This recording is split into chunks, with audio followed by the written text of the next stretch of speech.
webinar series, and we just got word that we are streaming now on Facebook Live. I would also like to welcome all of our audience that is watching us from Facebook. For those of you who don't know me, my name is Viken Sepilian, and it is my distinct honor to be serving as the chairman of the Continuing Medical Education Committee of the Armenian American Medical Society. Tonight we have a very important program. We have a joint collaborative event along with the Armenian Bar Association. As we know, there has been, we're in a difficult times.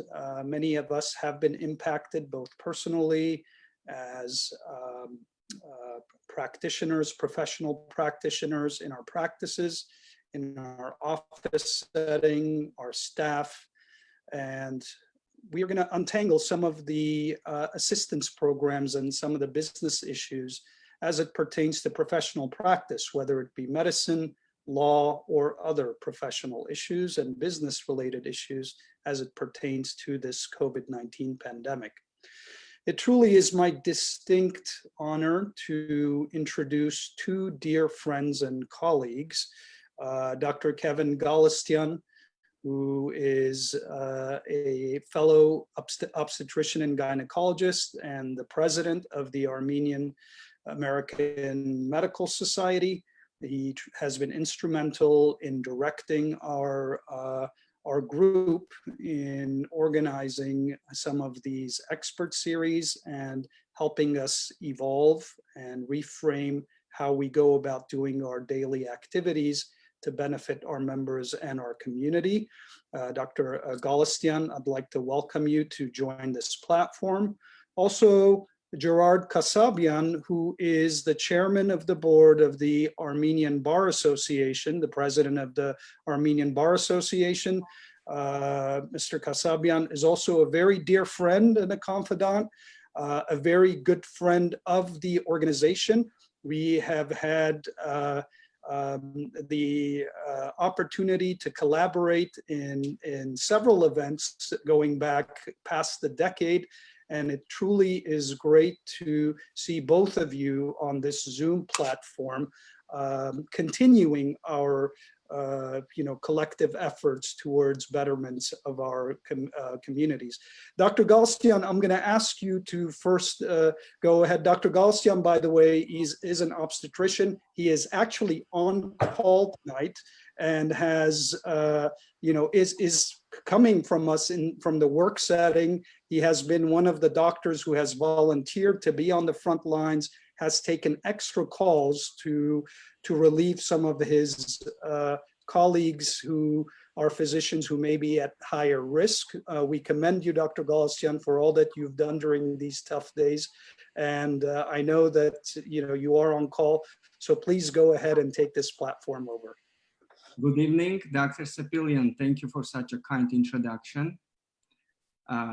Dear colleagues and friends, I'd like to welcome you to the continuation of this collaborative event between the Armenian American Medical Society and the Armenian Bar Association. For many years, our sibling organizations have enjoyed a strong and productive relationship. And today, in the middle of this global crisis, we'll continue to work in synergy toward the advancement of the interests of our members, our organization, and our communities alike. I'd like to express my deepest gratitude to the ABA under the leadership of Gerard Kasabian and the entire executive board. I'd like to thank the executive committee of the Armenian American Medical Society for working tirelessly during these uncertain days. I look forward to continue friendship and collaboration in future events. Thank you. Thank you, Dr. Galistian. Mr. Kasabian, the platform is yours. Good evening, everyone. I'm Gerard Kasabian, Chairman of the Board of Governors of the Armenian Bar Association. I as well would like to thank the Armenian American Medical Society for basically catapulting us into starting our online presentations. I specifically want to thank the leadership of the Armenian American Medical Society and Viken Sepilyan, Hasmik Keribarian, of course, the president, Kevin Galstian, and all of the past presidents who have been there shoulder to shoulder with us. We truly value our commitment to work with the Armenian American Medical Society and of course all other professional societies, but specifically the Armenian American Medical Society has been very good to us, and we really enjoy this partnership. Today, the Armenian Bar Association is an international organization, and we are one of the largest organizations of judges, lawyers, and students and pre-law students who come together to share information and to learn from each other. We are based in Los Angeles, California. However, we reach all over the world, not only through the World Wide Web, but also physically we appear in locations like Armenia. At least we've made it a point to go there every other year to have our annual meetings. This past April, we weren't able to because of the pandemic. However, we look forward to continue that. We have board members who serve throughout the United States and Canada. And we also have members throughout the United States, Europe, the Middle East, in Armenia, and we welcome many other members. Our website links are armenianbar.org, and we are live streaming on Facebook, both on the Armenian American Medical Society and on the Armenian Bar Association Facebook pages. Tonight we are discussing topics that are on everybody's minds right now. The Small Business Administration Paycheck Protection Program. There were a lot of questions when this came out.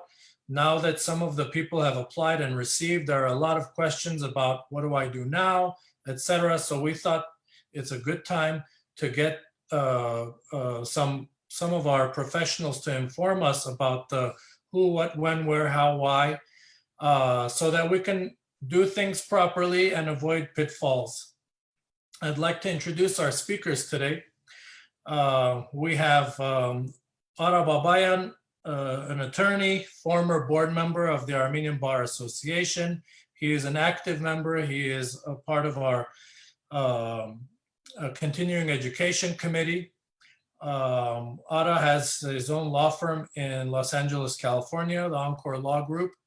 And Ara is a very good friend, and he would be talking about the legalities related to the PPP, the Paycheck Protection Program. Also, excuse me, we have today Sev Araradian from First Century Bank, a bank located in Century City, California, which is near Los Angeles, California, actually in Los Angeles, California. Sev Araradian has been an active sponsor, major sponsor of the Armenian Bar Association. We thank him for being a continued sponsor. Sev is now working with a bank that is an SBA approved lender. And so he has processed many of these loans, and he will be giving us the information about the non-legal banking side of the loan, the payments, the application process, and all of that. I'll now turn the mic over to Ara Babaian and Sev Araradian to take it over. Thank you very much, everybody, for being with us tonight. This is the first of many of our online presentations, and I wish you a good night. We'll be back. Thank you, Ara, and thank you, Sev. Great. Thank you so much for the introduction and the opportunity to speak. It gives me so much pleasure to do this. I've been involved with the Armenian Bar Association in one way or another for 21 years since I was a first-year law student. And I've been involved less so with the Armenian American Medical Society, even though I was pre-med but I have been in certain ways. And when I was a law student and I had my Apple iBook taking notes in class, fast forwarding 21 years, with my feet firmly planted in the digital age, along with the Armenian Bar Association and my colleagues there, and the Armenian American Medical Society with my colleagues there. It's very exciting for me. And I've known and worked with Sev Araradian for several years as well. So I'm glad to be doing this presentation with him. So the topic is called PPP and what you need to know for yourself, your staff, and your practice. This is, I would classify this as a regulatory area of law, and it is a new area essentially, because PPP didn't exist. There were other SBA loans and disaster loans in the past, but this was created by the Small Business Administration in consultation with the U.S. Department of Treasury under what is called the Coronavirus Aid, Relief, and Economic Security Act, or in short, the CARES Act. And it was designed to assist companies and individuals, sole proprietors and independent contractors included, with their payroll issues as they're suffering the effects of COVID-19. Now, one thing that's really important to keep in mind is that this is not your standard sort of disaster relief loan.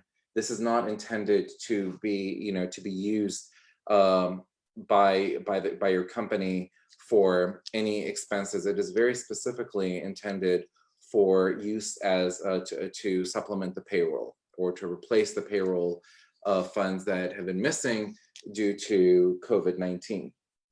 So as we're talking about this issue, it's always really important to keep in mind that this is a payroll protection act and payroll protection program. And so everything that we talk about in the entire analysis and advice and procedures and documentation is going to be through that lens. So if, for example, you are concerned about paying for expenses that don't have to do with payroll, well, there is a little bit of an opportunity to use the PPP funds to do so. But for the most part, this is intended very much for payroll, and we'll get into what that means. So basically, in short, this is designed to provide a direct incentive for small businesses. Actually, what I'll do right now is share a PowerPoint that I have over here. So if you'll just bear with me for 1 second, I will get that going.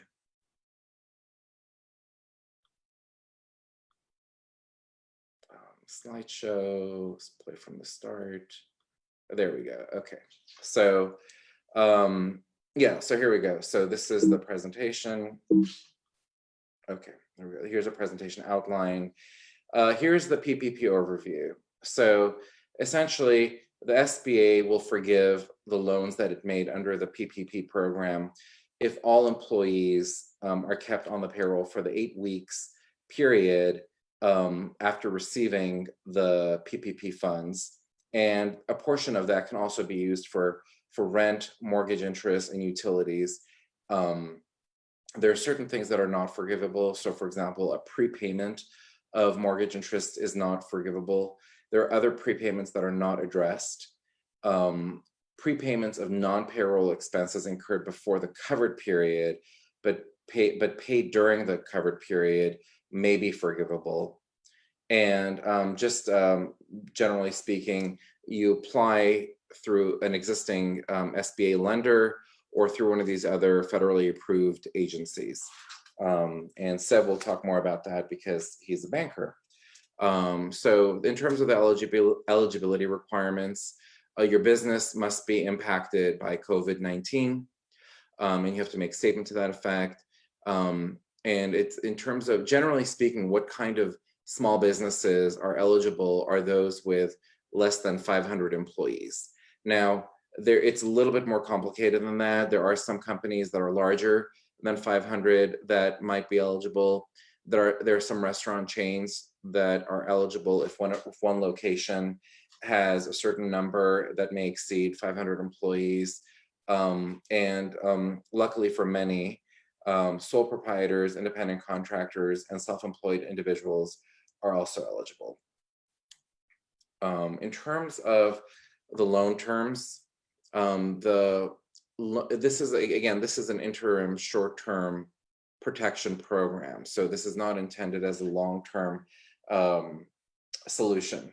This is intended to get us over the next few months, and hopefully it's just that. So the loan amount, as many of you know, is 2.5 times the average monthly payroll. So for example, if your average monthly payroll, let's just say, is $100,000, the amount to which you're entitled is $250,000 in terms of the PPP loans. Also, let me just say that right now, today is May 19. I suspect that many of the listeners and viewers have already applied for this. And so this part of the presentation, you probably already know most of it, or you may have even received the funds. So I am noting that, and we'll go through this part pretty quickly. As you may already know, the loan would be fully forgiven if they're used for eligible payroll costs, interest on mortgage, rent, and utilities. At least 75% of the forgiven amount must have been used for payroll. And the payroll has either have to be incurred, which means that the employee becomes eligible to the pay during that period, or it actually has to be paid. Payroll includes salary, wages, commissions, payments of vacation, sick, not all but many parental, family, medical leaves, payments of retirement contributions, group health coverage premiums, and state and local taxes assessed on payroll. However, it does not include federal tax withholdings on payroll, and you should note that when you accept funds, these PPP funds, and you give them as salary to an employee, you are going to be required to make the federal tax contribution, tax payments, tax withholdings on that. For the first 6 months of the loan, the payments are deferred, although interest is accruing. There is no collateral required. There are no personal guarantees required. There's no fees that either the government can charge you for obtaining these loans or that your bank can charge you. Everybody is getting one lump payment, no fees, no collateral. In terms of the loan maturity, to the extent that the payroll, that the funds that you've received through the PPP loan are not forgiven, they do have to be paid back. The maturity of the unforgiven amount is 2 years, and the interest rate is 1%. So even if you ultimately are not able to obtain forgiveness of these loaned amounts, at the very least, it's pretty generous in terms of the 1% interest rate and the 2 years maturity. Now, that's not to say that you should take more money than you can use. One, you do have to pay it back. And two, as you can see in the news, there are a lot of companies that are still needing these funds, so it would make funds available. But if you do receive it and it's not forgiven, there's no prepayment penalty. And one other perk is that usually when you have debt and the debt is forgiven, the forgiven amount is treated as income to you, and you get taxed based on that. And so fortunately, under the CARES Act, the forgiven amount under these PPP loans is not taxable. So that sort of sets up the stage in terms of what the PPP program is, what it's for, who's eligible, and what the basic terms of the loans are. Now we're going to go into the topic which I have to assume that most of you are particularly interested in, because like I said, many of you have already applied and probably already received the funds. So now we're going to be talking about loan forgiveness, and I will turn it over to Sev Araradian. Thank you, Ara. Greatly appreciated. I want to first of all start by saying thank you to the AAMS. Thank you for the Armenian Bar Association. It's our honor to be here and to help out as best as we can. Ara, thank you again. A great partner. I've known you for a long time, and you're certainly top notch. And appreciate everything you do for us. In terms of the PPP, we as a bank, we're just so honored that we can help so many businesses to keep their jobs, their employees, and keep the economy going, especially during this pandemic. And this was uncharted water for us, not just our bank, any bank out there, because no one ever thought of the PPP and how to navigate through it. So luckily we all did. We were fortunate enough, my bank, we did about 7,000 of these applications within the past 8 weeks. We worked so hard, but again, bottom line is we saved jobs. So many people out there that were needing the income and the paycheck, we were able to provide in a quick time, short time, fast time. And it was just, it was hard work, but it was very, very, very well worth it. Now, everybody got their money, and some who didn't, there's still some money out there. And I think the door will close on the PPP. On Ara, you can chime in, I think by end of June. So now that the PPP we've given, the forgiveness part comes in. And yesterday the SBA published the forgiveness application and the guidelines. And you can, we have it under the slide where you can go to the website and see the particular calculation that we are looking for. We've given these applications, the forgiveness application, to our clients. It's for them to complete it, make sure the numbers are correct, make sure the employee count is there, make sure everything is there. And what they do is when they send it back to the bank, we review it, and it still goes under underwriting. We still have to underwrite it. We underwrite it, we send it to quality control, and then we send it to SBA for the forgiveness part. So that's the procedure. If you, Ara, do we have that application, the forgiveness application, correct? The forgiveness application is in the material. We're posting some sort of Google Drive, or the slide is going to be made available and somewhere online. I'm not sure where, but it'll be available. I can actually bring it up on the screen. Yeah. So it's actually an application that the borrower has to complete. And they send it back to the bank, and we look at it, and we process it and send it to the SBA. They review it, and whatever portion they agree, which mostly is 75%. The rest, like Ara notated on his notes, it's 2 years at 1%. And hopefully everything will get paid back. So again, this particular loan is not, there's no personal guarantees, no collateral taken, no fees. It's just a part of the SBA that's giving the money out to the businesses, to the small businesses. And the forgiveness part, there it goes, it's right there. It's a quick questionnaire. It actually, first page kind of walks you through the addition, the arithmetic, the percentages that you need to use to come up with the numbers on the blank lines. And once you do, it's fairly easy. Ara and I have reviewed it. It's not rocket science. It's pretty simple. You sign it, you initial it, and then you send it back to the bank that gave you the SBA. And it's pretty simple. That's going to start rolling out end of June. And we should be looking forward to it. Ara? Yeah, let me go back to my the presentation. Let's see. Okay.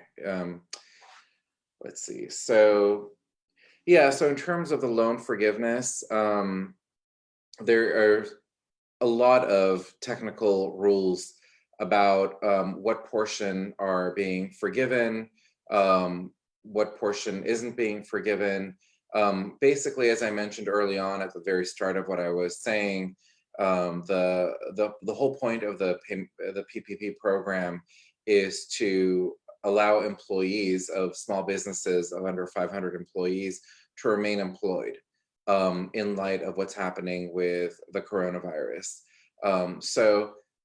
What employers need to do is maintain their employment levels, both in terms of the head count and also in terms of the salary levels.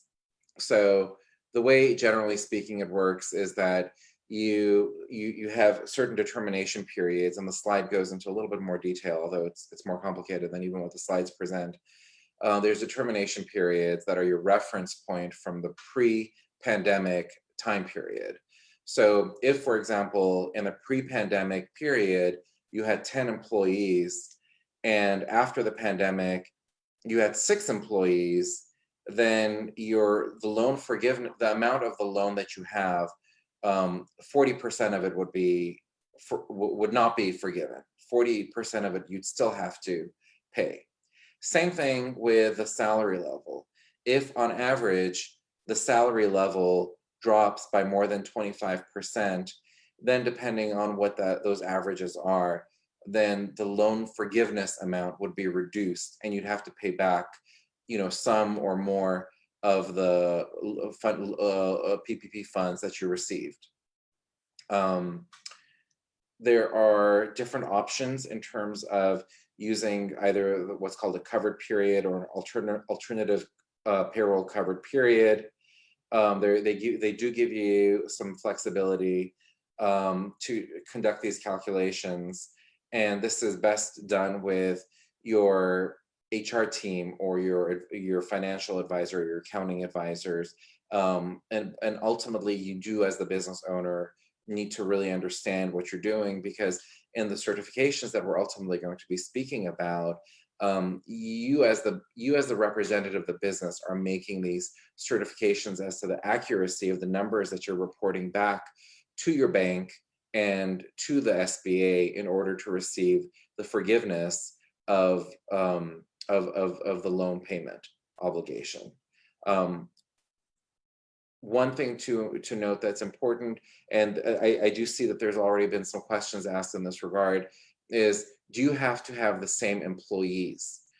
Because as you might imagine, some people terminated employees early on because of the shelter-in-place order. They were not able to maintain their employment, and now that the shelter-in-place is slowly opening up and people are coming back to work, or they're finding ways to work around that, maybe working from home, it's possible that some of your employees no longer are available. One possibility is that they're getting unemployment benefits, and their unemployment rates are actually, they're making more from unemployment than from working at your company.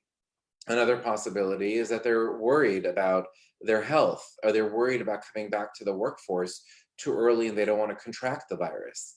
Another possibility is that they have received a job elsewhere. So no, the answer to that question is that it does not have to be the same employees. It just has to be the same head count. And what's also important to know is that I talked about the determination period of being the pre-pandemic, but in terms of they ultimately, you have to have the same level, the same number of head count in order to get the forgiveness. That date is June 30th, 2020. So if you had 10 employees pre-pandemic, you need to make sure that by June 30th, you have the same, not the same 10 employees necessarily, but another set of 10 employees at least. Yeah, the FTE, full-time equivalent. That's right. Yeah, and what Seva is referring to is this concept of full-time equivalent. So they're looking at, they want to make sure that you're maintaining full-time employees. So in my example, let's say you have 10 employees. Let's say you used to have pre-pandemic 5 full-time employees and 10 part-time employees. There's different ways that you can calculate the part-time employees, but one of them is a little bit more complicated in the calculation. But if we use the second one, for each part-time employee that works less than 40 hours per week, you treat them as a half-time employee. So in my example, where pre-pandemic, you had 5 full-time employees and 10 part-time employees, those 10 part-time employees get to be treated each as a half-time employee. And so you have 5 full-time employees and the 10 part-time employees are treated as essentially 5 full-time employees. And so the pre-pandemic number is 10. And by the time you get to June 30th, it needs to be 10 as well in one composition or another. So let's see if there's anything else I missed. Sorry. Oh, I think I'm going too fast over these. Oh, shit. Give me 1 second. Let me get back to the slide I intended to be on. Okay, start. Okay, great. We talked about that. So the loan forgiveness, let's see. Sev, can you all see my shared? No. Okay, let me All right, you need to reshare your let me screen. reshare it. Yeah, please.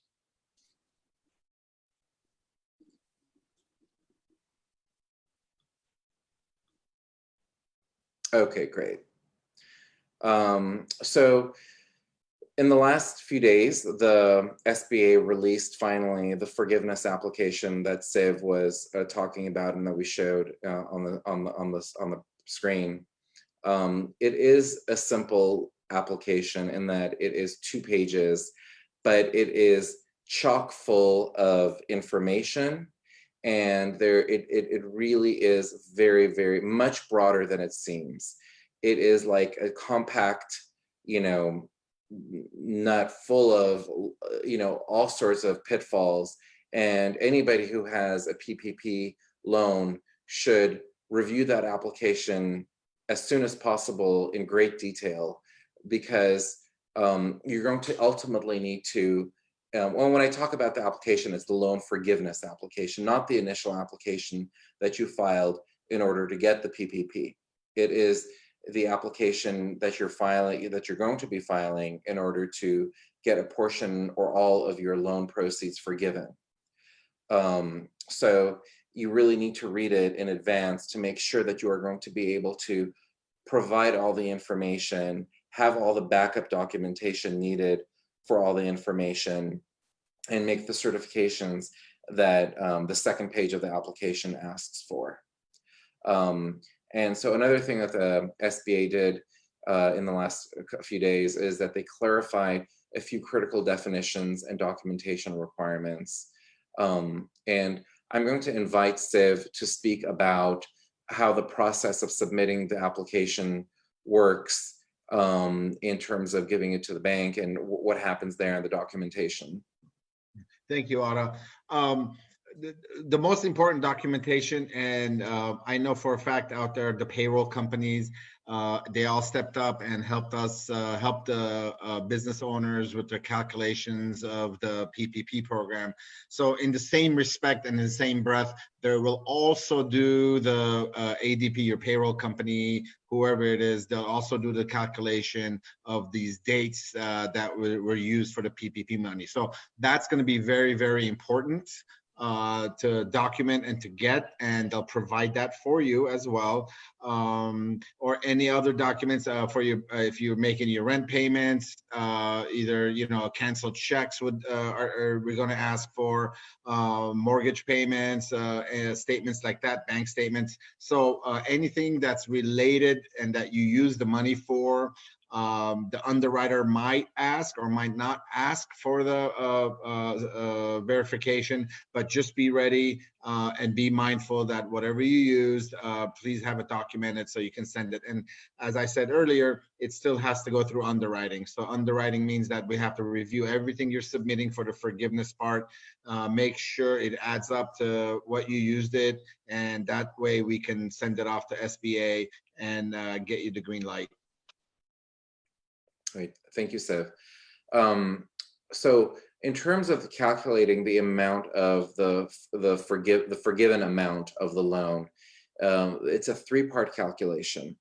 First, on the slide, as you can see, you take a total of the payroll that you have used and the qualifying non-payroll costs that the business has spent over the 8-week period since you received the PPP funds. And so you look at your total loan amount. Let's say you received, in my other example, $250,000, and you look at the eligible payroll and non-payroll costs. And so you have that. And then the second step is the forgiveness amount is reduced. In other words, the amount that you actually have to pay back is increased if you have reduced employee pay by greater than 25%, or if you don't have the same number of full-time equivalent employees as you did in the pre-pandemic period. And finally, so as I mentioned, there is a waiver of that reduction. There are some waivers, actually. One of them is if you make a good faith offer and it has to be in writing and the employee refuses. So you're not going to get dinged because you had the job position open for the same employee, but he or she did not want to come back.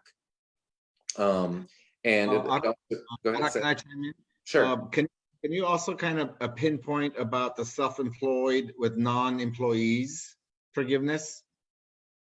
What do you mean by that? Go ahead. For example, there's a lot of practitioners who practice under their own name, under their own business without any employees. So the forgiveness on. Yeah, and theirs is tricky because they have theoretically, under what the CARES Act says, is that they're supposed to have less overhead.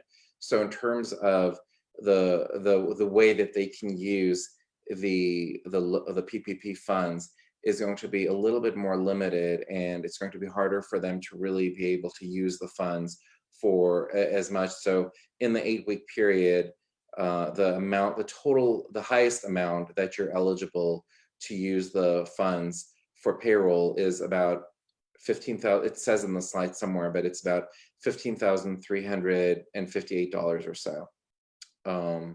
So maybe that answers Seb's questions.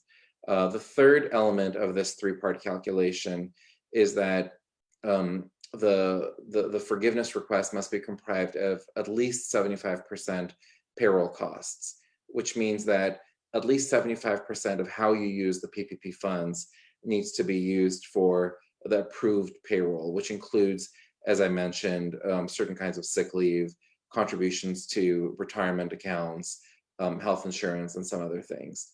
Only up to 25% can be used for rent, mortgage interest, debt, and utilities.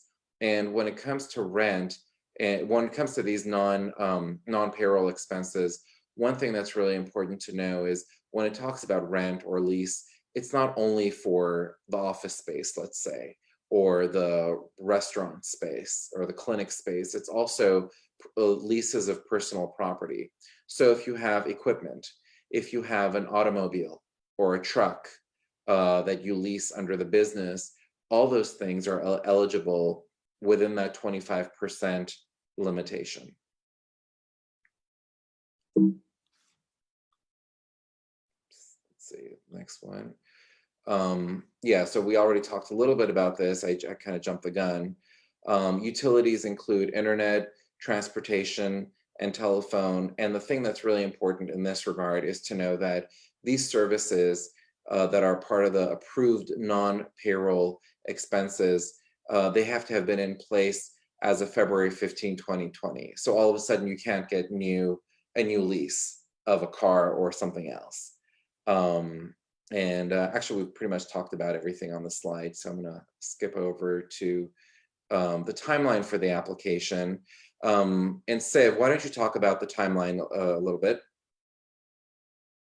Thank you, Ara. So the forgiveness application, in fact, some lenders started to sending it out already to the PPP loans that they've given. So we expect the forgiveness applications to be back, to be filled out and completed starting 1st of January. and sent back to us so we can review, as I stated before.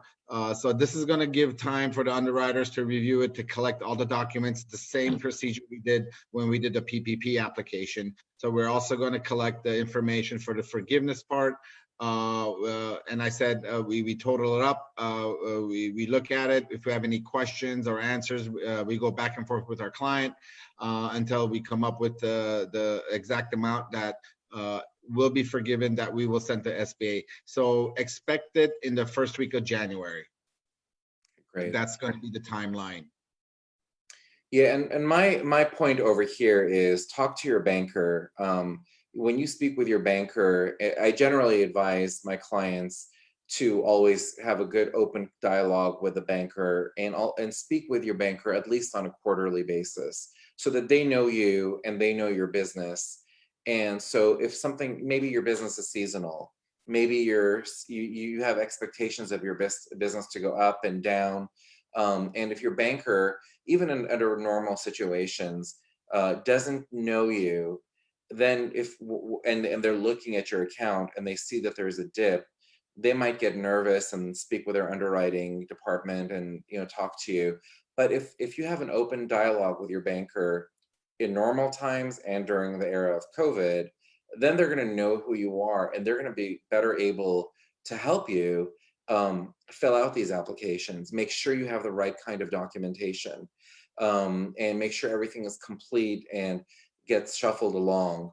And because if you don't, if your application is not complete, if the details aren't there, if everything isn't answered, and your banker doesn't know enough about your business, and you're all of a sudden coming into focus for them, it's going to be a little bit harder. I mentioned early on that the second page of the 2-page loan forgiveness application basically is a whole page of certifications.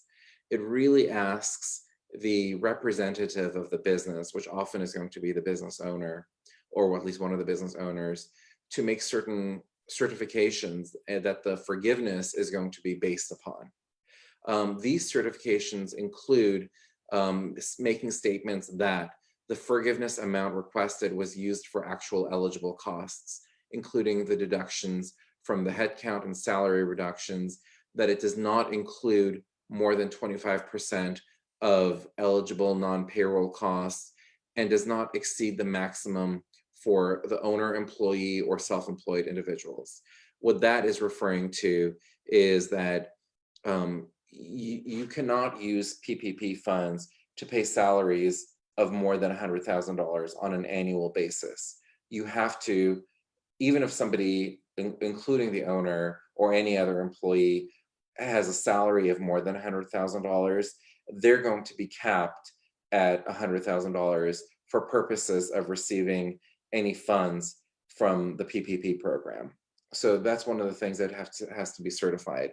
Another certification that has to be made is that the borrower has to accurately verify the payments for eligible costs sought to be forgiven. What's important here is that this is essentially self-verification. You can rely, and you should rely, on your professional advisors, your bankers, your accountant, your HR personnel, your lawyer, etc. However, ultimately, the person doing the certification is the business owner. Your CPA isn't doing the certification. And if ultimately there's an audit of your loan, you're the one who's going to be in focus and held accountable for the certifications that you've made and the accuracy of them. Another certification is that the borrower has given the lender the required documentation verifying the costs. And what's important here is that there is some specific clear guidelines in terms of what documentation needs to be given, but it's not an exhaustive, all-inclusive list. There can be more depending on your specific situation. And so you have to make sure that you have all the documentation to support everything that you're saying and maintain that. And we'll talk about that a little bit more later on.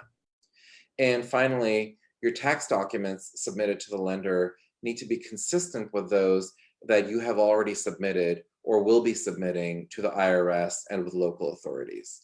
So your loan application needs to say the same thing that your tax filings are saying. And because all the agencies speak with each other, the SBA can speak with the IRS and they can speak with the states. So it's very important that when you look at all the different filings that you make and all the reports that you make, that they all say the same thing essentially, or at least they are all consistent with each other. And If your Ana? loan amount is under $2 million, then the borrower and the PPP loan is going to be subject to random or targeted audits. This means that you borrowed less than $2 million, and the SBA, just like the IRS, when it comes to auditing tax returns, they're going to randomly select applications to make sure, one, that your original loan application is correct and that you got the right amount of the loan, that you didn't get too much for your business, and two, that your loan forgiveness application is correct, and that the amount forgiven was correct to be forgiven, and that they're not forgiving your ability not to pay for the right reasons. If your loan amount is over $2 million, then the borrower will automatically be scrutinized, and there are additional documentation requirements. So if you are receiving more than $2 million under this PPP program, it gets even more serious, because then for sure you're going to be reviewed and audited, and you need the documentation to support that. So in this realm of documentation, there are requirements as to what you keep and how long you keep it. So the time period is 6 years, and it's 6 years after the loan is either paid or forgiven.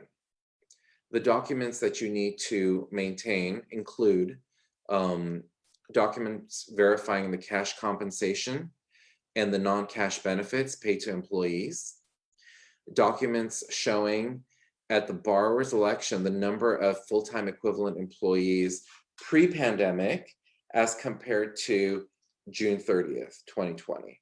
And there are, as I mentioned, there's a couple of ways to calculate that, and I have both of them summarized in my slide over here. The third one is documents verifying the existence of non-payroll forgivable items prior to February 15, and verifying payment of eligible non-payroll costs. And the way you do that is through account statements, lender amortization schedules, canceled checks, leases, and invoices. The fourth one is documents supporting the list of employees and their compensation, regarding job offers that you've given, written job offers, and their rejection of the job offer, or if you had to terminate an employee for cause. So it's not your fault if you had to terminate employee. In other words, you're not going to be dinged if you had to terminate an employee for cause, or if an employee voluntarily resigned, or if an employee requested a reduction in the work schedule. Let's say somebody has a child or has somebody at home that they need to take care of, and then they need to leave. And finally, documentation supporting the forgiveness applications, safe harbor worksheet. So this is a schedule attached to the 2-page application where you're providing additional information that they're asking for. Finally, and this is the zinger, they're asking for essentially all records relating to the PPP loan. So this is a catch-all where you're supposed to keep anything and everything that's relevant to your original loan, and then to your approval, your forgiveness application. So that could be really broad, and the SBA hasn't finished issuing guidelines, so there's more coming down. So these are all going to be areas of further scrutiny and analysis and guidance coming from the SBA. This slide, which I'm not going to bore you too much with, talks about the documentation of the payroll costs, and we've already covered a lot of the concepts in here. The full-time equivalent employees, the $100,000 limitation on annual limitation on salaries per employee. Here's where we talk about the maximum an employee is able to receive in this 8-week period is the $15,385 amount. But this cap does not include health insurance and retirement contributions paid by the business. And there is flexibility given to the employee in terms of if your payroll is biweekly versus twice a week, twice a month versus something different, you can actually have a little bit of flexibility so that your payroll period syncs with the 8-week period.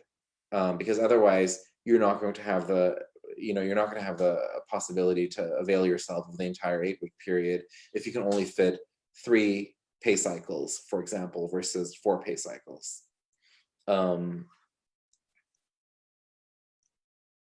Documentation for rent, mortgage interest, and utilities. As I mentioned, these are all acceptable non-payroll costs as long as the utility or the service or the loan, the lease rather, was in existence prior to February 15. And there's different ways of evidencing this. You can provide your amortization schedule, receipt of the payments, and obviously utilities have have their account statements that you can show, or canceled checks or bank account statements. Siv, before I move on, do you have anything else to add? Yeah, thank you, Ara. Well said. And I just want to let everybody know out there, when the forgiveness time comes in, your banker will call, and it's not a mountain of paperwork, but Ara hit the nail on the head. Keep those documents. We might ask for it, we might not. If you don't have it, we will ask for something else. But we, as a bank, will work with our borrowers to get the exact document needed, or something that'll be in place of another document. But what Ara mentioned is exactly, I would do exactly what he mentioned, save those documents. But if you don't have them, the bank will work with you to see if there's other means of getting it, or there's other means of paperwork or documentation that we can use. But your banker will work with you on those 100%. Great, thank you, Sev. So as we've pretty much already talked about the substance of the requirements and the nuts and bolts and the documentation and so forth. But what does all this mean, on a very practical basis for the business owner and for its employees and, for everybody else involved? There are challenges to bringing back employees during the era of COVID. As I mentioned, one of the challenges is for some employees, unemployment benefits can actually be more generous than going back to work. So that's going to be one difficulty. Another difficulty, or another set of difficulties, comes from the shelter-in-place orders that the different governments, state, county, city, are giving. So there are employees reluctant to return for work safety reasons. They don't want to contract the virus. Very basically, governments are not allowing some businesses to open, or some businesses can only be open in certain ways, such that the entire staff does not need to come back. For example, I have some restaurant clients where, they're open for delivery, and they have been open for delivery for a long while, but they don't need 20 waiters and a maitre d' and a manager to be working in the front of the house, because there's nobody dining inside the restaurant. So for some companies, it's going to be very difficult to bring back the same number of employees as they had pre-pandemic. Another kind of practical consideration is about being cautious about how you spend your PPP dollars, so that it doesn't just turn into additional debt for your business. This is a very generous loan if it does just turn into, if you don't get the 100% forgiveness, it is only 1%. It is payable over 2 years. So it's not the worst thing out there that can happen to your business. But remember, this is not intended as the disaster loan program, the EIDL, that the SBA also does. This is very much intended to replace payroll. And there are other companies that do need the funds. So just keep in mind what this particular program is intended for. A practical consideration that I strongly advise is to open a new bank account to receive the PPP funds. When it comes to PPP, cash isn't fungible. In other words, if you receive, in my earlier example, $250,000 from the PPP program, you need to show, one, that you received that money and where it went, and then you need to show how you used it. If you get that $250,000 or whatever your PPP amount is, and you put it in an existing bank account that has other funds in it, it is going to be harder for you to show that you use the PPP dollars in the way that you intended and the way that you reported to the SBA, because the PPP dollars are mixed in with your other dollars. So the best thing to do is to open a brand new bank account and also to create new ledgers in your QuickBooks or wherever your ledgers are to show how the funds are being used. Another thing to consider, if you are a business that might experience, that might do a merger or acquisition, so you may sell the business, or you might get an investor to come invest in the business. Your merger partner, or the company acquiring your business, or the investor that wants to come and invest in your business, they are going to do a due diligence review of your record, just like they do a due diligence review of your entire business in general. You know, they'll look at your intellectual property, your tax records, etc. Where it's important in the realm of PPP for a potential acquirer or merger partner or investor is that they're going to want to make sure that when I say you, that the company does not have any liability to the government under the PPP program, because there are penalties, there are civil and criminal penalties that can arise. For example, if you lie to the government about your need of the money in the first place and then how you use the money. And another kind of nuts and bolts practical consideration is that your acquirer or your investor is going to want you to make certain representations and warranties about the PPP, about PPP matters. And so you're going to want to be able to make sure that you can make those representations and warranties, because then, you know, if you can't, if the certifications in the application were not truthful, and then your reps and warranties in your asset purchase agreement or your stock purchase agreement are not truthful, then that's going to be a big problem. Let's see. What happens if you receive the PPP funds and use less than 75% of it to pay for payroll? It's a little bit unclear. There's some conflicting language if you read the black and white letters of what the SBA has been issuing in its guidance.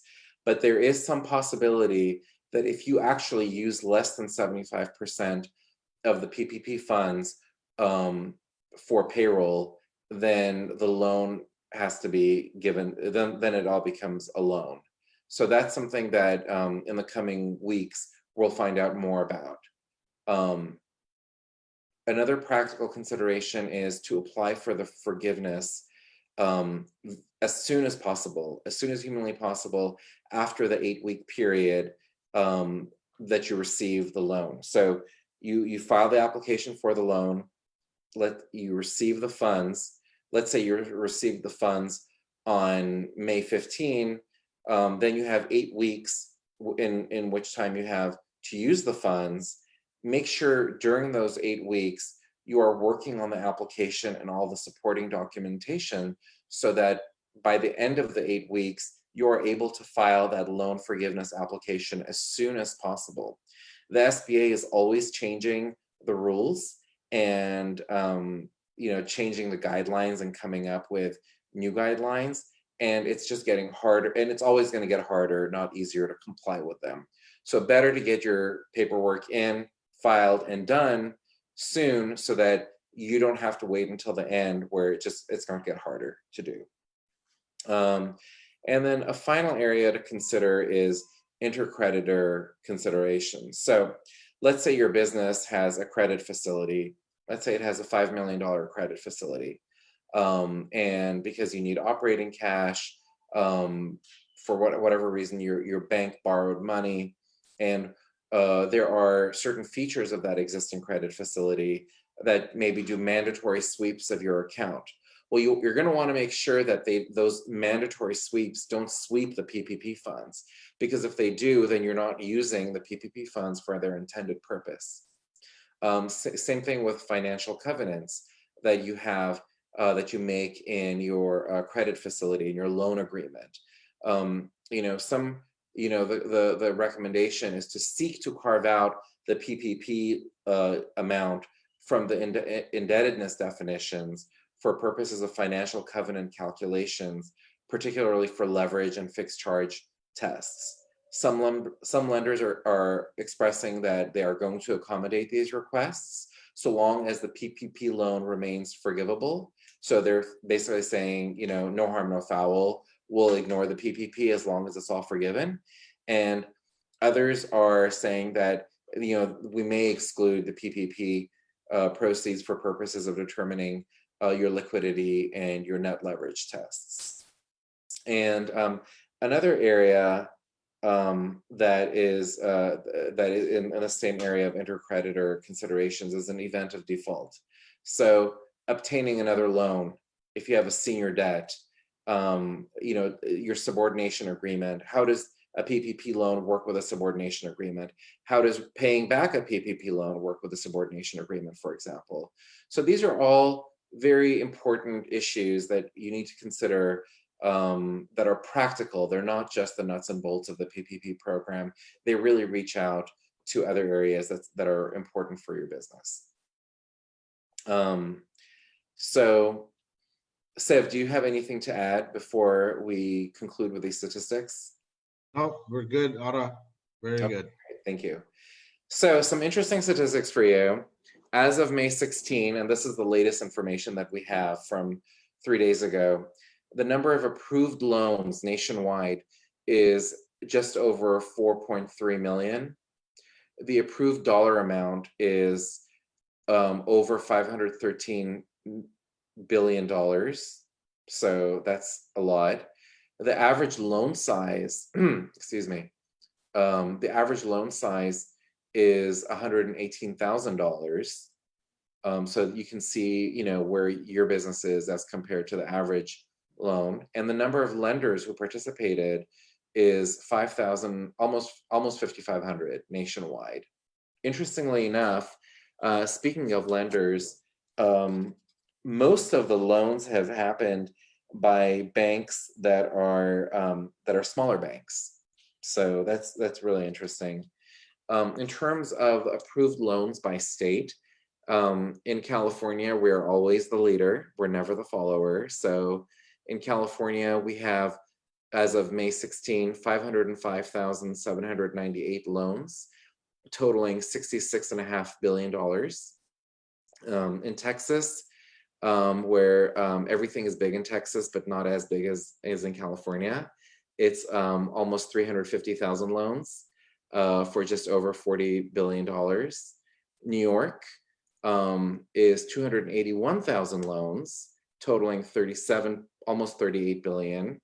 And in Florida, where they actually have more loans than New York, 300, so they have about almost 45,000 more loans made than in New York. Their actual total amount is almost $7 billion less than New York. So that's a really interesting statistic there. And I can give you a link to these statistics if you're interested as well. That concludes the formal part of the presentation. And if anybody has any questions, I do see some questions have rolled in. Viken is back to moderate. Dr. Sepelian is back to moderate those questions. So thank you. Thank you, Ara, and thank you, Seb, for this really great presentation. I'd like to also invite Gerard to come join our panel. And we do have a lot of questions. Some of those questions, an interesting question came through, Ara, that, we'll get it started with this. And this question is, since many professionals, and this came from a physician, however, I know this applies to Gerard and yourself as well. Since many professionals are working from home, is a part of the rent from a home office, could that be eligible in the forgiveness?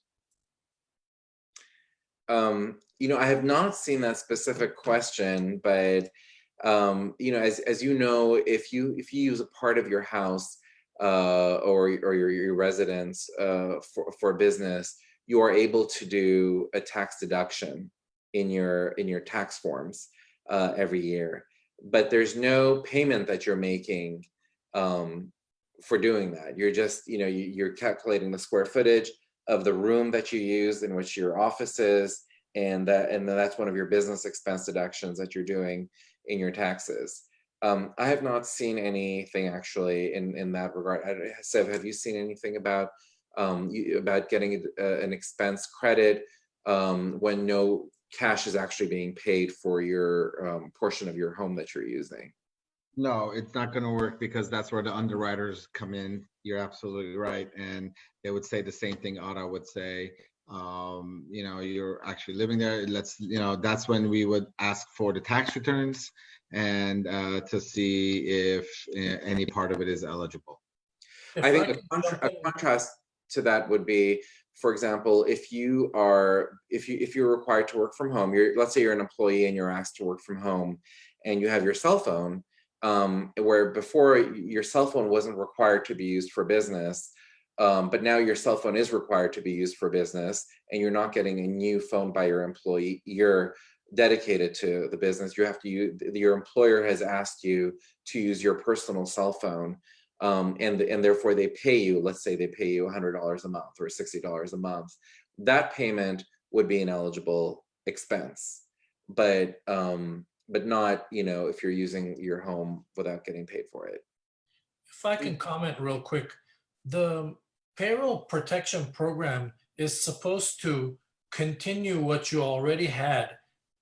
And during this epidemic, they want to make sure you're able to pay all of your obligations you had, and you proved that you had these obligations, and then they gave you 2.5 times of those obligations. I'm seeing a lot of questions from people asking, can I hire extra help? Can I do this? Can I get an extra whatever? The answer is most likely going to be no. It's going to be whatever it was. That's how it should be. One of the questions was, what if I can't meet the payroll 75%? Well, you were paying that before. Why aren't you able to pay that right now? You should be able to pay that 75% at least. So that means you have one less employee, and then you have other routes to cover that. So this is not about whether it has nothing to do with how rich you are, how poor you are, whether you seek 5,000 or 50,000. The rules are the same across the board. Whatever it was is whatever it should be in the future, and that's what you need to prove to get this excused, basically. And please, if you object, let me know. But that should clear up a lot of these questions we're getting that are very specific to people.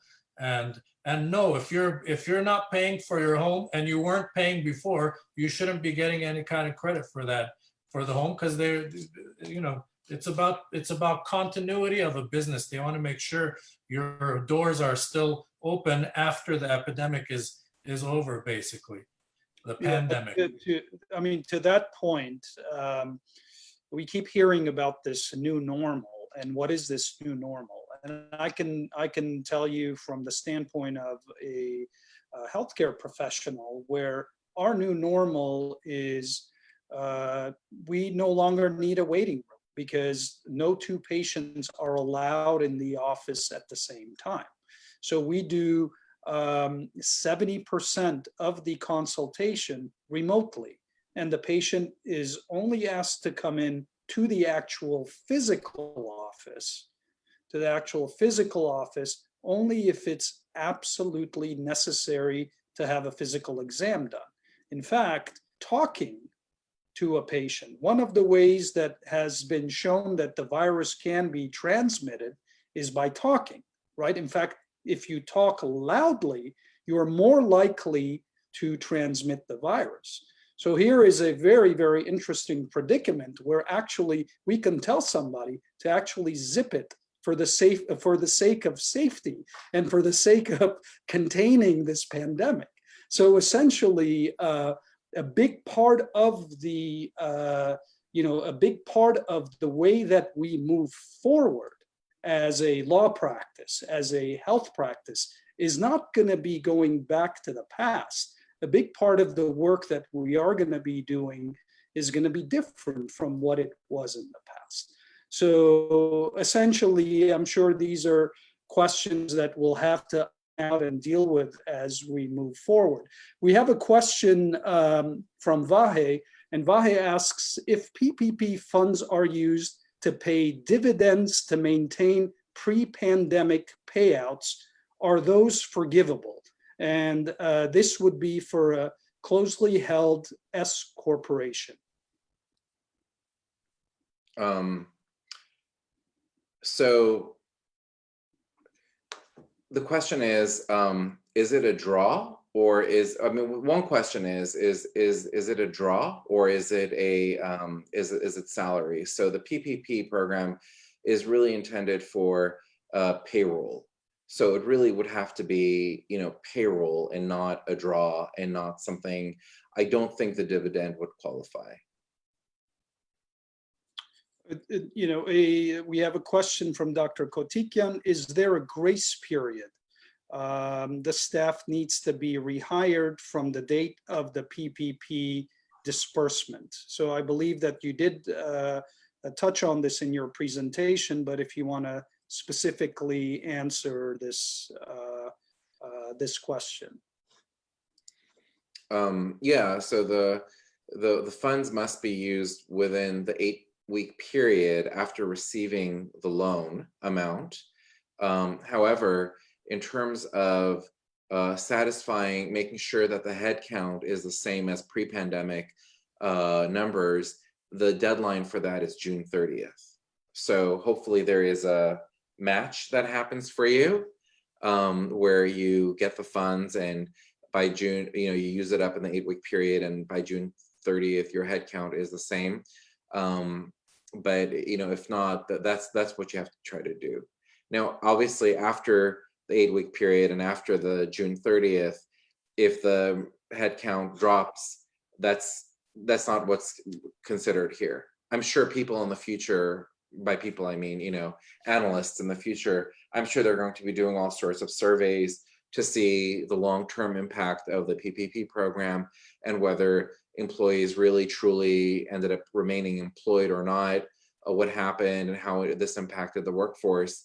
I'm sure that's going to happen, but for purposes of the loan forgiveness application, the date that you need to look at for the head count is June 30th, and the time period that you need to look at for using the funds is the 8 weeks after receiving the funds.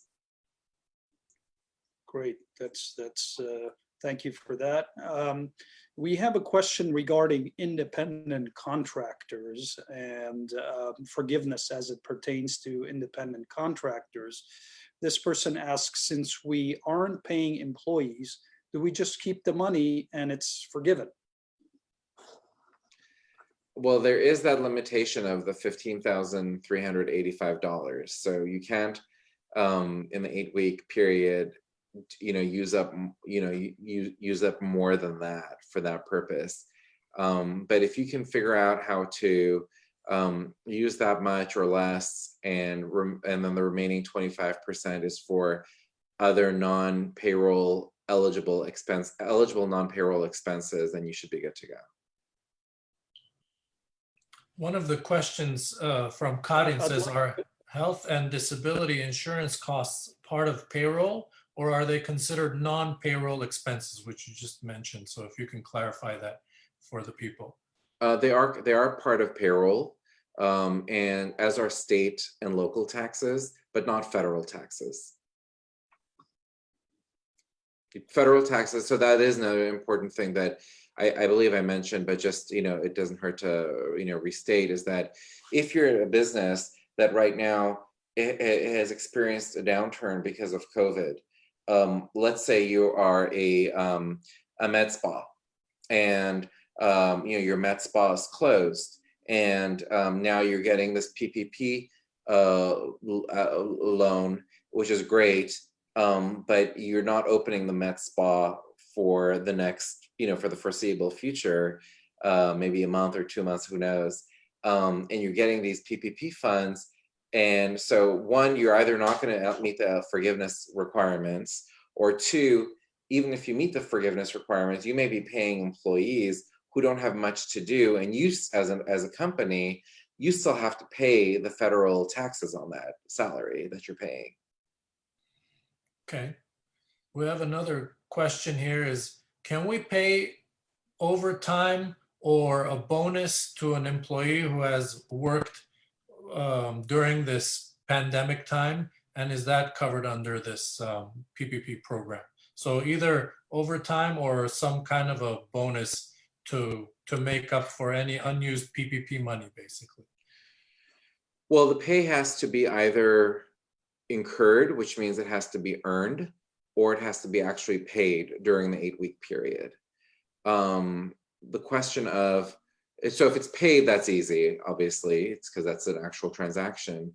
But the question of whether it was incurred, in other words, earned, that's different. So if it's a bonus program that normally has been in place, and there's a commission, there's a sales thing, and you're entitled to your commission, and that's your commission bonus, then that's one thing. But if you're creating sort of a bonus program where one didn't exist before, I'd have to look to see if that would be eligible or not,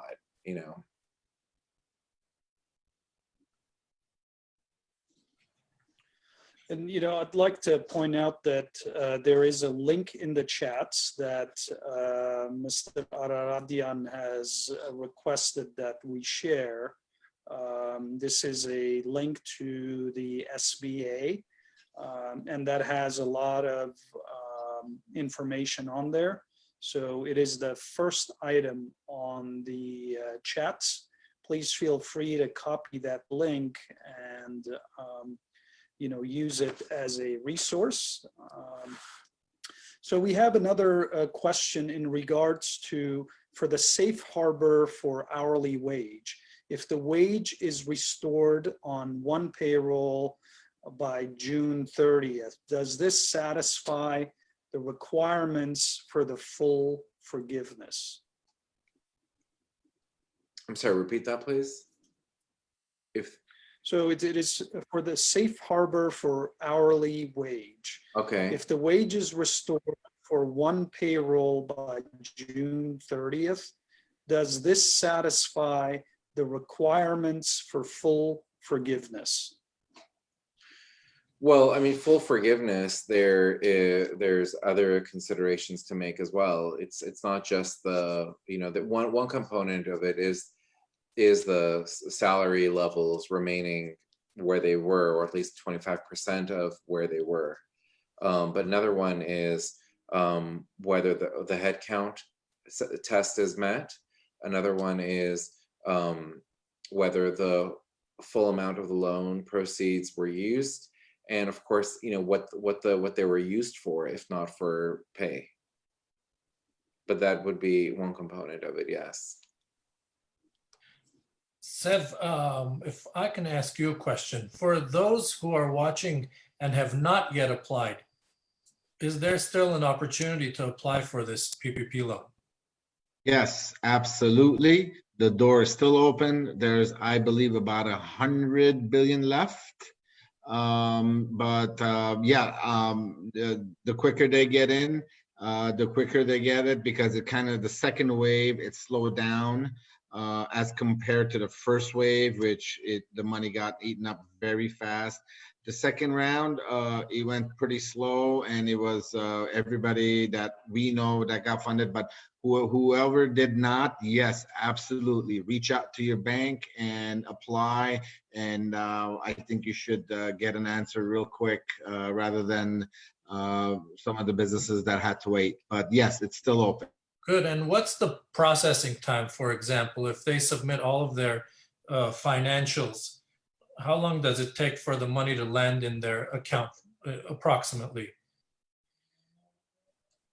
I would say, if there's any issues, no additional documents needed, they apply for the application, it goes to the underwriting sends it to SBA, and as soon as the SBA gives an E-trans, the letter E trans number, that means they're guaranteed that amount. So, we've seen as quick as 48 hours, and we've seen as long as 7 days. So it all depends how smooth the process is.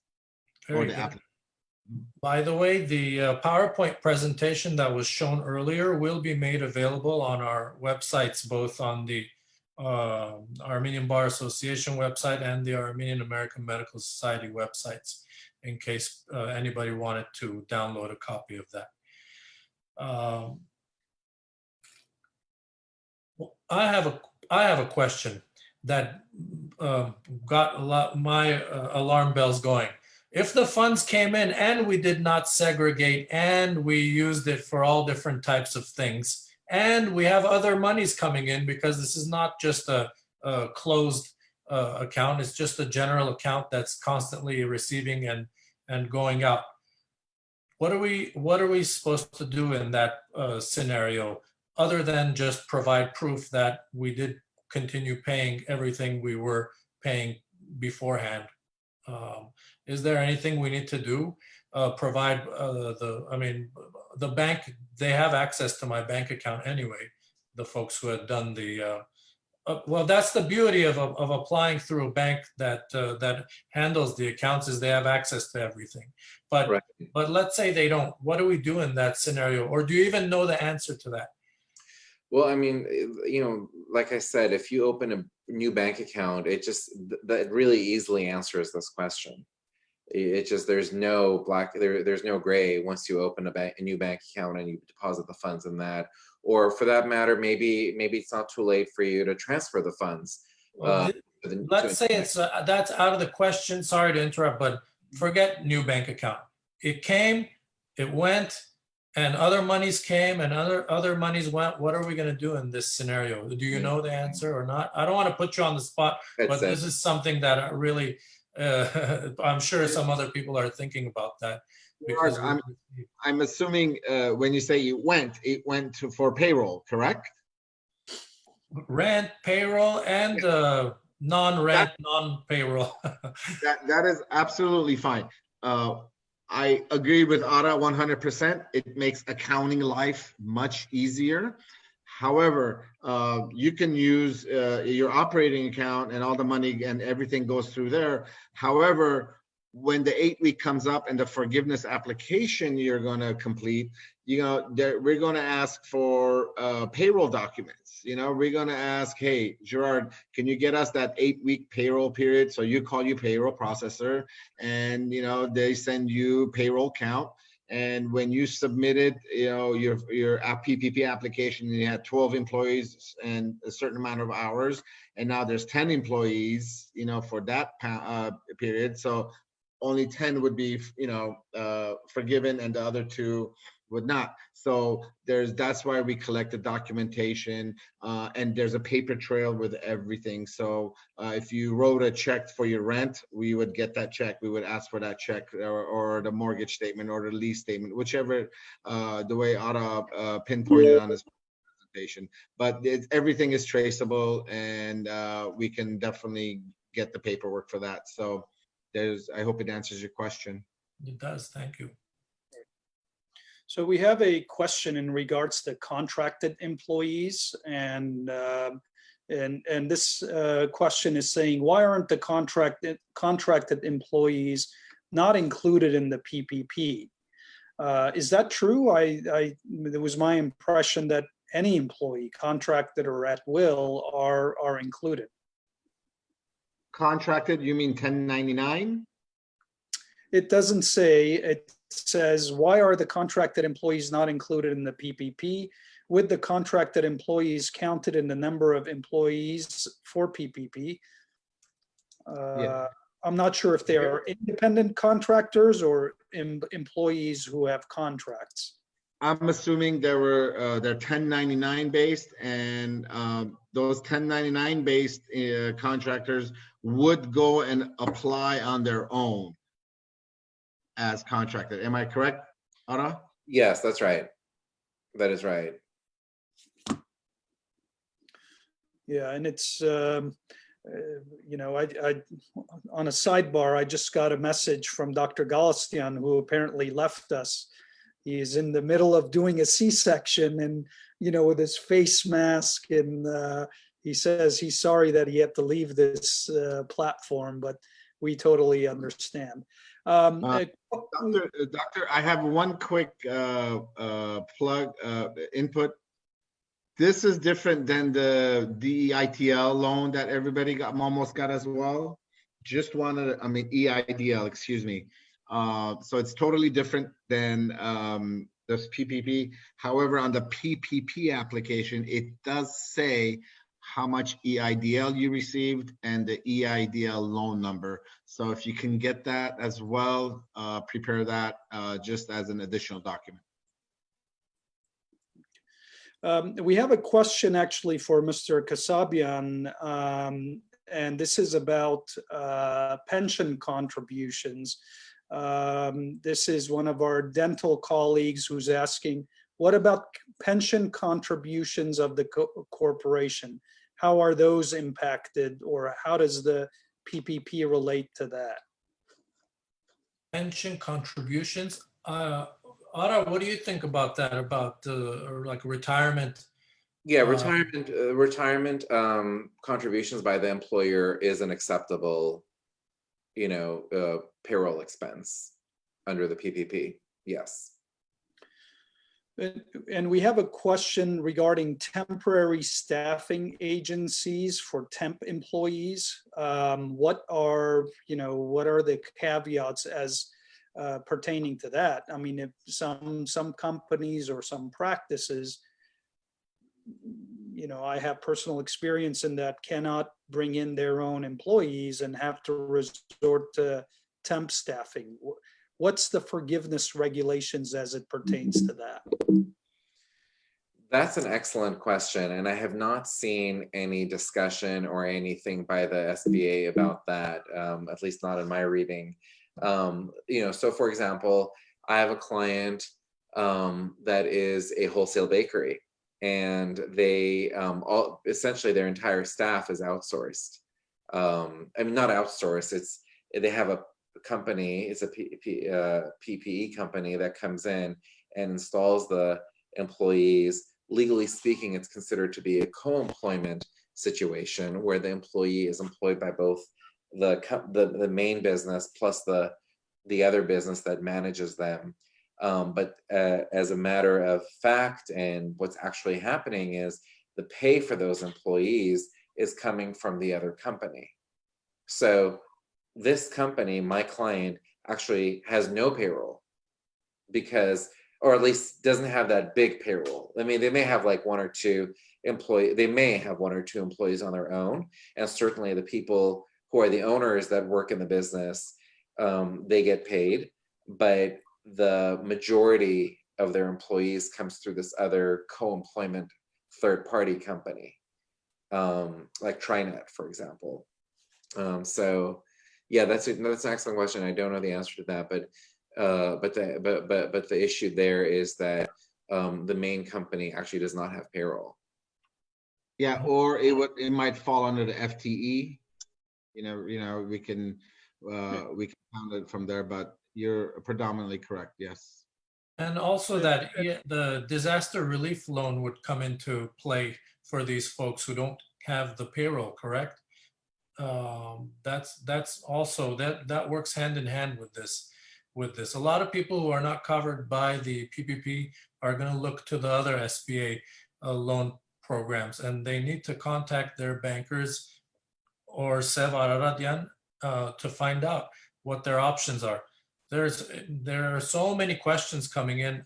We need to By pick the a way, few more. Can I just quickly say, just for the sake of, you're talking to a mixed audience, some lawyers who know exactly all the jargon and the abbreviations are, but for the healthcare professionals or simple-minded people, what is FTE? Full-time equivalent. Ah, got it. Okay, thank you. And what does that mean? That means like what Ara said, if you have one full-time, if you have a one full-timer 40-hour, that's one FTE. If you have a part-timer, then you have 1.5 FTE. If you have two part-timers, one full-timer, now you have 2 FTE. Make sense? Yes. Yes, absolutely. And that's all in the slides too. So you can summarize in the slides at least. I know, and Diana so eloquently, helped me with that in the chats. Thank you, Diana. I got a question that came through directly, and this is about what about the S Corp K1 distribution income for officers who are not taking payroll? Well, this is intended as a payroll, replacement essentially. So if you're not an active, participant in the business, if you're not an active worker, employee in the business, then you're like an investor or something like that. That's not what this is really intended for.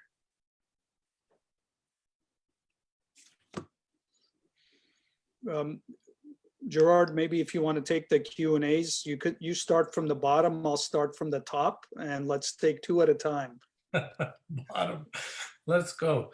One gentleman asks about a PPP application with a different bank that was submitted over 3 weeks ago. We'll shame them, Bank of America. I've heard everybody gets delays with a lot of these big banks. Those big banks are overwhelmed with the requests. No further communication. What's going on? Sev, this is your domain. Yeah. Nothing to take away from the big banks. They have millions and millions of clients. And imagine when the gates opened, within an hour, big banks got 10,000 applications, and then it just grew and grew. And think of it as your airplane on the tarmac, ready to get takeoff, but there's delays. With that said, during the first round, some of the big banks couldn't get to it fast enough, but the second wave, they did get to it. Just recently, I would say 3 days ago, I had the same situation. It was a client that was referred to me. He was with a big bank. They couldn't tell him whether or not he has it or not. He didn't receive the loan documents. So he called them to say to cancel the application with the SBA. He's going to go through another lender and through another smaller bank or private bank, which he did, and he got his money in a few short days. So, don't take it personal. These big banks are just, they're just mega, and they're doing first come, first serve. But if you can get to them and tell them, you want to, cancel it and maybe go to a smaller bank, a community bank or whatnot, then which they can do faster. But I won't recommend it, because what if the door's closed and you're out? But call the banker and get to them and see what they can do to expedite it. But I'm sure everybody will get it by end of the month. Another question. What happens if the loan has been approved by late May or early June, but you did not have the 8-week period before June 30th to use the funds? This is in a scenario where, for example, in Beverly Hills, they forced all of the stores to be closed, and then some of them will be opening later, and the employees are on unemployment right now, and by the time they all come back in, you don't have the 8-week period to pay the employees the payroll. What happens? Do you foresee an extension of time or some grace period for people in that scenario, or are they going to just simply miss out on getting the forgiveness for that portion of the loan? I mean, it certainly wouldn't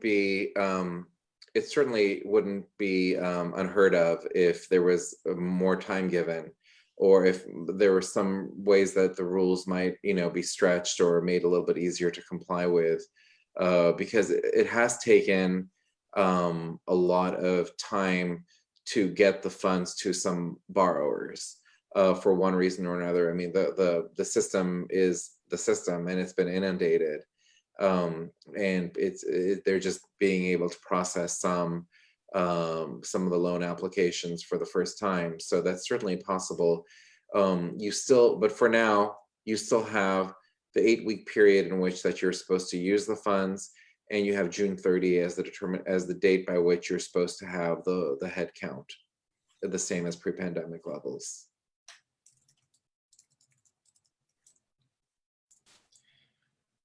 Another question. I think we answered this, but it's worth saying it again. They're asking about, they've applied, they've gotten approved for the PPP loan. The 8-week period starts when? Approval or receipt of funds? Received of funds, the 8 weeks of the day they received the funds in their account. Dr. Sapilian? These are some very, very good questions, and we have a few specific ones here. And this is a husband and wife team who are in a dental practice. And this person asks, my spouse and I are the only 2 employees of my corporation, and although each of our salaries have been higher than 100,000 for each of the during prior tax years, we were told to limit the payroll amount to 100K for each of us in order not to exceed the 200K combined. The formula has been, as we know, and hence the amount that was approved was 41,600. My 2 questions are, do I get penalized if I process my payroll based on my prior payroll amounts, which is much higher than the allowed on their formula?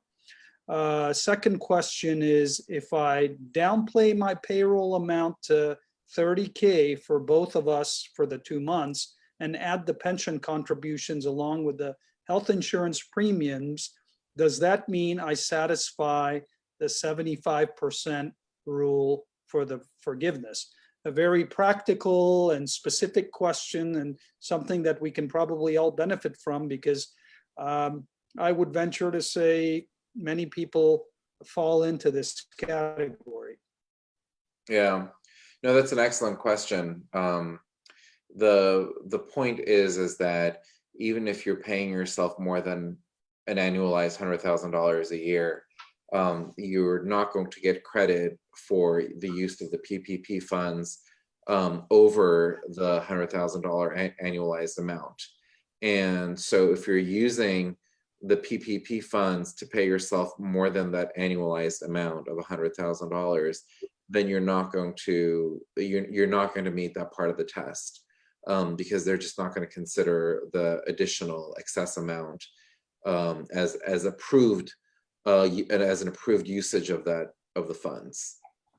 And then in terms of the pension contribution, retirement contribution, that is something that you can include. And most people have a way of doing it, and there's a periodic payment and it's preset levels and so forth. So there is a way to look at that. Yes. So we have another question. It's a very specific question in regards to a calculation of the loan forgiveness that was made in a specific time frame. And this person says, the issue is that I furloughed someone because of health issues during the February 15th to April 27th period. April 27th is a great day, by the way. It's my birthday, which I've read can affect my forgiveness. can you please advise on whether my loan will fully be forgiven because of the formula, or will it be less than fully forgiven because of the one employee who was furloughed during that specific time period because of a health condition? And they were furloughed because of a health condition. So the waivers have to do with, you know, I would think that that would be acceptable, that they would not be dinged, because one of the requirements is that, you know, you make the job offer or you leave the position open for the person and allow them to either be employed or continue to be employed. And if they ask for a reduction of their work schedule, presumably also for health reasons, then, you know, that's not going to be counted against you. And I believe you outlined that very nicely during the presentation. Another quick question in regards to, is the owner considered FTE, a full-time equivalent, if he is an owner of a C Corp? I've read that owners don't count as FTE. Seb, would you like to? Well, are they on payroll? You know, it doesn't specify. It's a very, C Corp, you know, then they would be on payroll. So yes, I would imagine that they would be. Yeah, so then that is counted as an FTE. Yeah, so C Corp, you absolutely, even as an owner, you'd be on payroll. Yes. So another quick question, can I increase wages of part-time employees to meet the 75% wage requirements? I mean, presumably you can raise wages. You know, most people don't just raise wages just to raise wages. I mean, you still have to pay payroll taxes and things like that. And the federal payroll taxes are not, you know, they're not forgiven that amount. You actually have to pay that. I think the employees are family members. Will you touch on the EIDL loans? This next question says EIDL loans. I haven't heard anything back. Who would I reach out to? Should I take this, Lara? Yeah, go for it, Sev. EIDL, as we understand it, it is applicable by the website only, and it's $1,000 per employee. That's how much they would get. And the process is, it's the online application. You submit it. In the beginning, it was taking a few weeks. Now it's much shorter. But yeah, it's about they're giving $1,000 per each employee. Yeah. So the EIDL, many people have. Some people have gotten the disaster loan through EIDL program with a $10,000 advance grant that was supposedly given within a few days of the loan application being filed, and the rest of it coming back sooner. However, a lot of people have not received anything, and the funds have been used up under that program. And right now, there's a new stimulus program going through Congress that may infuse more funds into the EIDL program. For those people who have filed applications but haven't gotten any funds yet, hopefully you have received at least you have received an email back at some point, not right away after filing it, but maybe even weeks after filing it, that says, hey, just confirming. Well, what happens is when you file it, the first thing that happens is you'll get, because it's an online thing, you'll get a screen that says, you know, thank you for filing. We've received your application. Here's your confirmation number. And that's all you get. And then a few weeks go by, and if you haven't heard anything, theoretically, you will eventually get an email that says, hey, just confirming that your application is in our queue. We are evaluating it. We will let you know. And that's kind of the most that people have gotten who haven't actually received the funds. So wait and see at this point. We have a question here that says, what if your rent, utilities, and the extras don't add up to that 25% but rather 10%. And on the other hand, your payroll is more than the 75%. This is for the forgiveness, of course. What happens with regard to forgiveness in that matter? I know that. That's a good thing. I mean, the 25% is not what you have to do. It's the maximum that you can do. So if your non-payroll expenses are less than 25% and your payroll expenses, your eligible payroll expenses are more than 75%, then you're in a really good spot. What does it mean though? More than 75%. So all of the payroll up to that amount would be forgiven? So the whole amount would be forgiven. Okay. The 100% of the loan would be forgiven. Okay.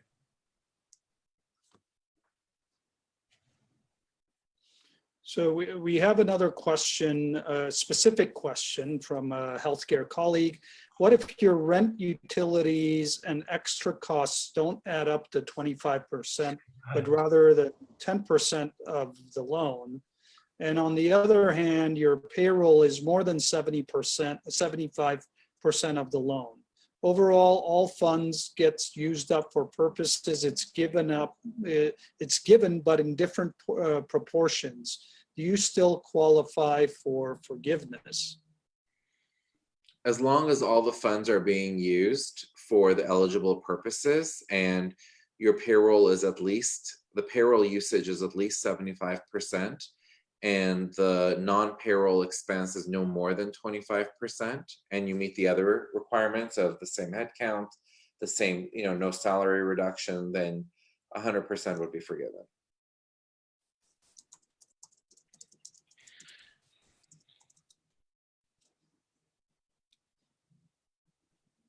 So another question on sole proprietors with no employees who receive the loan and use it to pay other business expenses. Can you comment on that? I mean, you still have the 75-25 rule. So that's the linchpin. I'm not sure how else to answer that, but just to say that, your other expenses cannot be more than 25% that are not payroll.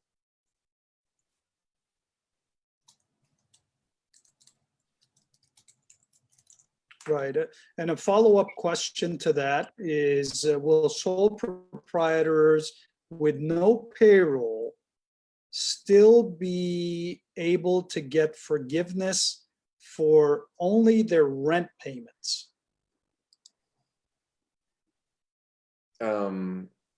No, the rent payment is eligible as an eligible non-payroll expense, but it can't be more than 25% of what you're using the funds for. But you certainly can, apply up to 25% for the lease of your office space or your clinic space or your car, that the business pays for, or if you have a medical vehicle or, let's say a lease of an equipment, medical equipment, whatever that might be, whether it's a, kind of a med spa type equipment or some other clinical piece of equipment that's leased. So we have a question from a restaurant owner who says, I had 6 employees last year in 2019, but in March of 2020, right before the pandemic, actually the pandemic started before March, but as of March, I had 4 employees. To qualify for forgiveness, do I need to have 4 or 6 employees? And he thanks us, or he thanks you in advance. There is a reference period that you have to look at. I'm trying to see if I can find it really quickly for this person. But I believe it's as of February 14th. Yeah, I think that's right. Let's see if I can find it really quickly. But yeah, I mean, in terms of the payroll amount, the 2.5 times the loan amount that you're getting is going to be based on 2.5 times your average monthly payroll from 2019. But in terms of your head count, that is okay. Your time reference is either between February 15 and June 30th, or between January 1 and February 29. So if the 6 drop down to 4 after February 29 for this person, it looks like you're going to have to look at the 6, because that's before February 15, and June 30th is, the deadline. Another question from a mutual friend, Ara. He says, thanks, Ara. I received PPP funds from a lender that is not my primary bank, but I have been documenting the spent and spending funds I have through my primary bank that is already set up with Payroll. Should I be worried I did not pull from the PPP account? Surprised it's important if I'm documenting and have all payroll and lease payment backups. Yeah, I mean, that goes to what I was saying in my slides, that cash is fungible because every dollar looks like every other dollar, but PPP funds are not necessarily fungible in that way. You really need to document that the money that you received through this program, and I don't know if Sev has anything to add to this, but you really need to be able to document that the funds that you receive through this program are being used for their intended use. So whether there's some relief in that, whether you can go back and say, hey, I already had, because then it also begins to speak to whether you needed, potentially, speak to whether you needed to borrow the PPP funds in the first place, potentially. At least it's a consideration. We have a question here about, we need to take a few steps back to pre-submission. What documents other than the SBA application do we need to submit to the bank, asks Razmik. Sev, if you can go over that so people can be prepared. If you have payroll documentation, if you contact your payroll company, they already have pre-prepared a document with your head count of last year. So they want the FTE and the head count and your payroll from 2019. So that's what you need to collect. The 941 form that your payroll processor has already. And those two should be it.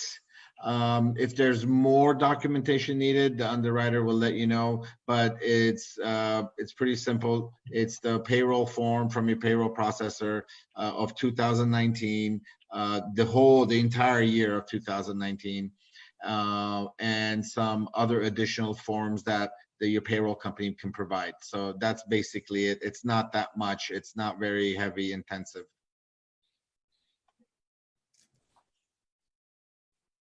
So another question here is, if by June 30th you have the same full-time equivalent as pre-pandemic, but business hasn't picked up and you need to lay off employees, will your loan still be forgiven? Under the headcount rule, you have to just have the same number of headcount. The whole point of this PPP program is to preserve employment. And my heart goes out for these people who are in this position, because I absolutely understand the situation that they're in. If you are, I keep picking on med spas, but because I know there's a lot of doctors on the Zoom, and some are, some have, some are involved in the, more of the cosmetology range of things, and people are not doing that right now, or at least not doing it as much right now. And if you get this loan but you don't have the employees, or if you don't even if you do have the employees, but they're not doing anything, then you're paying people to not do anything. I was speaking with a restaurant client today who had the same issue. They had pre-pandemic, they had 30 employees.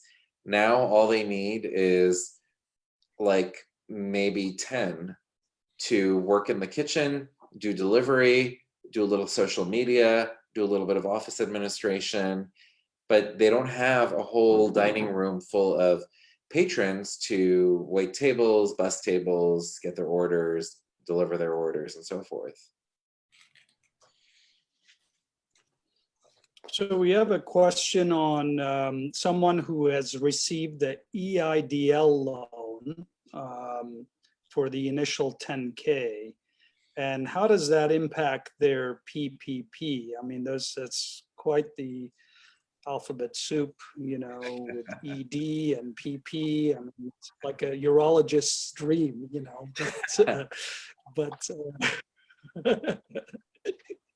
but what can we say to that? Well, as long as you're not down with PPP. Sorry, bad joke. But no. But what's the question though? It's if you have both. Right. Okay, if you have both, you still have all the rules of the PPP. So you have to. I mean, everything that we're saying is not any less true. In terms of the need for the PPP, the documentation for it, the usage of it, and so forth. And then the EIDL is a different thing, and you don't have as many restrictions on the EIDL as you do in the PPP. Yeah, that's. I think we really have had a fantastic discussion here, and Gerard, I think we had promised our our panelists that no more than 2 hours, and we are, very quickly coming up on this 2 hours. And the fact that we've began to make, if we're down with PPP and ED and PPP jokes, I think it's probably time that we wrap it up. I would want to say that Can I interject if real quick? anybody, go ahead. Real quick, with all that's going on, with all the application online, I just want to say from a banking standpoint, please be careful and be mindful for scammers out there. We've heard a lot of horror stories of, you get an email, getting phished, getting hacks of your information. Just make sure that the email you received is a reliable source. Double check, triple check, confirm, call that number, 800 number, see if it's them, because we've heard some horror stories. So I just want to make sure everybody's on the lookout. Thank you, Doc. I also would love to just say that as much as we've talked in the last 2 hours, we're just scratching the surface, and there's so much detail in this area, and this is really truly on a case by case, fact intensive basis, and even the questions, as good as they were, we're sort of answering them in a vacuum. There may be other factors that we don't know about that weren't expressed in the question that might lead to a different answer. So I really, really would recommend that if you have a PPP loan or want to get one, that you really look at it very closely, first and foremost yourself, but also for sure with your legal advisor, with your accounting and tax advisors, with your bankers, to make sure that it's really what you need, and it's not going to make things somehow more difficult for you. I also want to say that as an attorney, there are so many areas of law that the COVID-19 crisis touches upon. So we've been talking a lot about employees and payroll and things like that.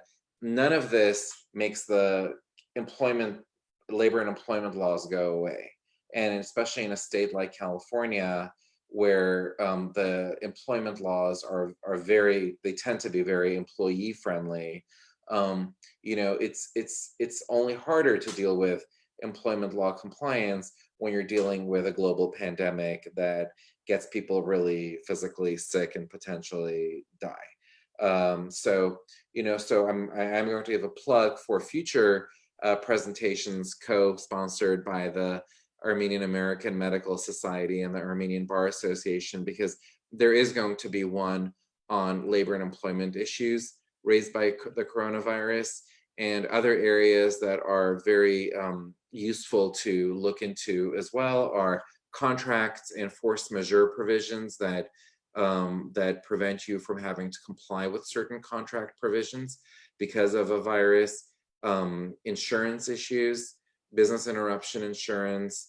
There are, certainly in the area of real estate, leasing and purchasing, there's a lot of issues that are raised by the eviction moratoriums that have been in place by the various jurisdictions and landlord-tenant laws, both for commercial and for residential tenants, and just a lot of other areas that this touches upon. Yeah, it's indeed. Ara, that was very well said, and just to echo that, the leadership of both of our mutual organizations have been working very closely in coming up with a series of programs, many of which you touched on, Ara. There were some questions and comments that we didn't get to, and we promised that we, as a continuation of these series, we will get to them. We're here, we're committed. We are constantly reframing and reassessing our abilities and the way that we can continue to serve not only our membership, but also our communities, and just to make sure that we're bringing the most pertinent and most relevant information as it pertains to this whole pandemic, this global crisis, whether it is medical related or whether it is practical, whether it is, the government relief, whether if you're an employer or an employee, if you're a lessor or a lessee, if you're a landlord, and whatever have you, we are, working together to bring together the latest information that there is to inform us and to prepare us to best deal with not just the health related issues, but also the overall grand picture. We're all in this together. We're hearing this again and again, but it's true. We're going to persevere. We are, we are resilient. We're going to make it through this one step at a time. And I am going to ask the president of the Armenian Bar Association, Mr. Gerard Kasabian, my good friend, to have the closing remarks of this session. As we have gone past our allotted time, Gerard, please take over. And once you're done, please everybody look at the camera and smile, because we're going to take a group picture. Good. Thank you, everyone. Not to prolong this, but this was our first of many events online during this pandemic. I hope this was informative. It was informative for me personally, and I'm happy to be a part of it. Thank you, Viken, for pushing us to do this. Honestly, you were the catalyst in this. And also, I want to thank the leadership of the Armenian American Medical Society. I want to specifically thank our speakers today, Babaian, our good friend, our what can I say? He's our continuing education champion here, and so you did a great job. And also Sev Araradian, you've been around the block a few times, and you know your stuff. And we thank you for being with us at all kinds of events. It's nice to have smiley faces on the screen. So with that, let's smile and take this photo opportunity. Thank you.